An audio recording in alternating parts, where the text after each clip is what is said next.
आज 11 मार्च को बसपा प्रमुख मायावती ने पार्टी के आंतरिक संगठनात्मक ढांचे को लेकर कड़े निर्देश देते हुए यह स्पष्ट किया है कि बहुजन समाज पार्टी आने वाले 2027 के विधानसभा चुनावों में किसी भी दल के साथ गठबंधन नहीं करेगी। उन्होंने कार्यकर्ताओं को संबोधित करते हुए कहा कि विपक्षी दल गठबंधन की अफवाहें फैलाकर बसपा के वोट बैंक को भ्रमित करने की कोशिश कर रहे हैं, जिससे सावधान रहने की जरूरत है।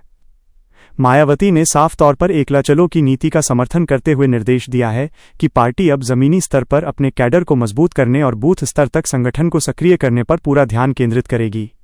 इसके साथ ही उन्होंने आज उम्मीदवारों के चयन को लेकर नई गाइडलाइंस भी जारी की हैं, जिसमें साफ सुथरी छवि और समाज के विभिन्न वर्गों के बीच पैठ रखने वाले चेहरों को प्राथमिकता देने की बात कही गई है। मायावती ने सरकारी तंत्र और विपक्षी दलों पर हमला बोलते हुए कहा कि वे बसपा की पूर्ववर्ती सरकार की जनहितैषी योजनाओं के केवल नाम बदलकर जनता को गुमराह कर रहे हैं। इस ऐलान के जरिए उन्होंने न केवल चुनावी तैयारियों का बिगुल फूंका है, बल्कि ये भी संदेश दिया है कि बसपा 2007 के अपने ऐतिहासिक बहुमत वाले फॉर्मूले को दोहराने के लिए पूरी तरह तैयार है। मायावती जी के आज के संबोधन और पार्टी की रणनीतिक बैठक के बाद मिशन 2027 को लेकर जो खाका सामने आया है, वो बसपा की पारंपरिक राजनीति में एक बड़े बदलाव का संकेत देता है। आज 11 मार्च को पार्टी मुख्यालय में हुई उच्च स्तरीय चर्चाओं में मायावती जी ने स्पष्ट किया कि अब पार्टी केवल रैलियों और जनसभाओं के भरोसे नहीं रहेगी, बल्कि गांव-गांव चलो अभियान के जरिए सीधे मतदाताओं के घर तक पहुंचेगी। उन्होंने पदाधिकारियों को सख्त निर्देश दिए हैं कि वे प्रत्येक विधानसभा क्षेत्र में कम से कम 100 सक्रिय कार्यकर्ताओं की ऐसी टीम तैयार करें जो सोशल मीडिया के साथ साथ डोर टू डोर कैंपेन में माहिर हो। इस नए मॉडल के तहत बसपा अब डिजिटल साक्षरता और जमीनी संपर्क के बीच एक संतुलन बनाने की कोशिश कर रही है, ताकि युवाओं और पुराने कैडर को एक साथ जोड़ा जा सके। मायावती जी ने यह भी ऐलान किया है कि आगामी महीनों में वे स्वयं चुनिंदा मंडलों का दौरा कर संगठन की समीक्षा करेंगी, जिससे कार्यकर्ताओं में नए उत्साह का संचार हो सके। रणनीति के दूसरे महत्वपूर्ण हिस्से में मायावती जी ने इस बार सोशल इंजीनियरिंग को एक नए और अधिक समावेशी स्वरूप में पेश किया है। आज के निर्देशों में उन्होंने विशेष रूप से अति पिछड़ी जातियों और अल्पसंख्यक समुदायों के बीच अपनी पैठ बढ़ाने के लिए अलग से भाईचारा कमेटियों के गठन की बात कही है। उनका मानना है कि वर्तमान राजनीतिक माहौल में ब्राह्मण समाज के साथ साथ मुस्लिम और पिछड़ा वर्ग एक विश्वसनीय विकल्प की तलाश में है और बसपा का शासनकाल उनके लिए स्वर्ण युग की तरह रहा है।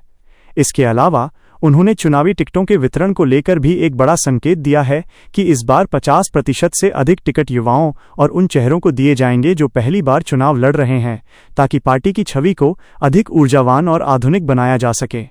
मायावती जी का आज का ये रुख साफ करता है कि वे अब गठबंधन की बैसाखियों के बजाय अपने कोर वोट बैंक और नए वर्गों के समावेश से एक ऐसी ताकत खड़ी करना चाहती हैं जो 2027 में लखनऊ की सत्ता की तस्वीर बदल दे।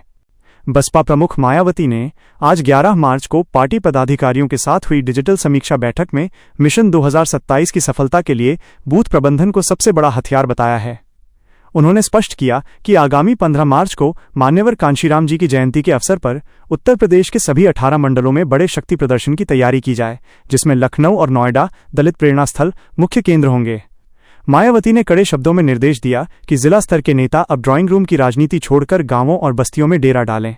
उन्होंने ये भी कहा कि इस बार बसपा का अभियान केवल जातिगत समीकरणों तक सीमित नहीं रहेगा, बल्कि पार्टी महंगाई, बेरोजगारी और सरकारी दमन जैसे मुद्दों को प्रमुखता से उठाएगी। इसके लिए उन्होंने हर विधानसभा क्षेत्र में विशेष सेक्टर कमेटियों को पुनर्गठित करने का आदेश दिया है, जो सीधे हाईकमान को रिपोर्ट करेंगी। यह कदम दर्शाता है कि मायावती जी चुनावी मोड में पूरी तरह सक्रिय हो चुकी हैं और संगठन की किसी भी ढिलाई को बर्दाश्त करने के मूड में नहीं हैं। रणनीति के दूसरे चरण में मायावती ने विपक्ष के पीडीए, पिछड़ा, दलित, अल्पसंख्यक और अन्य सामाजिक गठबंधनों की काट के रूप में अपने पुराने ब्राह्मण दलित सोशल इंजीनियरिंग फॉर्मूले को आधुनिक कलेवर में उतारने का ऐलान किया है। उन्होंने हाल ही में जालौन जैसी सीटों पर ब्राह्मण चेहरों को प्रभारी बनाकर जो संकेत दिए थे, उसे आज और पुख्ता करते हुए कहा कि सर्व समाज के सम्मानजनक प्रतिनिधित्व से ही उत्तर प्रदेश का सर्वांगीण विकास संभव है। मायावती ने कार्यकर्ताओं को यह भी समझाया कि विपक्षी दल बसपा के खिलाफ वोट कटवा होने का झूठा नैरेटिव सेट कर रहे हैं, जिससे बचने के लिए सोशल मीडिया वॉलंटियर्स को आक्रामक ढंग से तथ्यों को जनता के सामने रखना होगा। उन्होंने ये साफ कर दिया कि बसपा इस बार न केवल अपने सुरक्षित वोट बैंक को एकजुट रखेगी, बल्कि मुस्लिम समाज के उन वर्गों को भी जोड़ेगी जो खुद को ठगा हुआ महसूस कर रहे हैं। आज का ये रणनीतिक ब्लूप्रिंट ये स्पष्ट करता है कि मायावती जी 2027 के महाकुंभ के लिए एक ऐसी अभेद्य किलेबंदी कर रही हैं जिसमें पुरानी गलतियों के लिए कोई जगह नहीं है।